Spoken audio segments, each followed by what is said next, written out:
God is into fresh starts for your life. He's into fresh starts for your family. He's into fresh starts for your future. If you need a fresh start today, you are at the right place. You are serving the right God. It is not too late. You have not gone too far.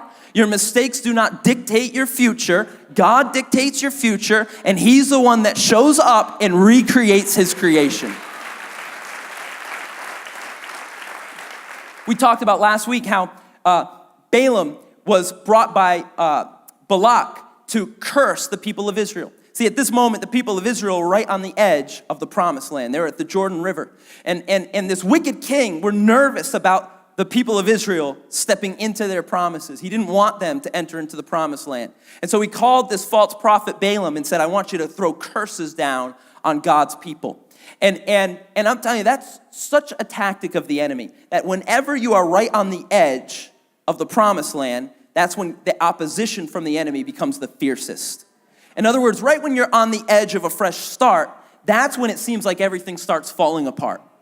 Right when you're on the edge of a fresh start, that's when it seems like nothing more could possibly go wrong. But you got to know that when the battle gets fiercest, that's an indication that victory is on the way.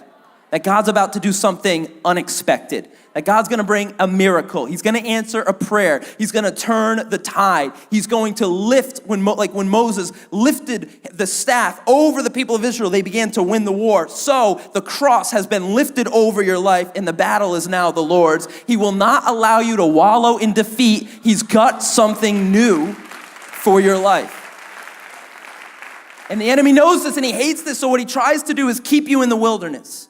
He tries to keep you on the wrong side of the promised land. He tries to keep you in the area of abandonment. He tries to get you to buy in, believe that you'll never, ever be able to make it into the promised land. I've just been this way. I'll always be this way.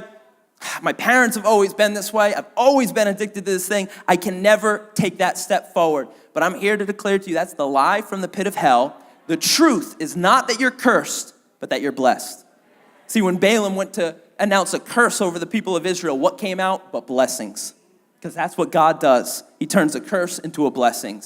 If God is for you, who can be against you?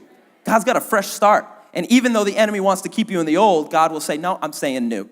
Every time Balaam opened his mouth, there was more blessings. 1, 2, 3. They got bigger and bigger and bigger. So finally the king says, will you stop talking? Because every time you open your mouth, it's like God blesses him more. It would have been better if the enemy never even messed with you. Because every time he attacks you, God defends you and blesses you even more and more and more.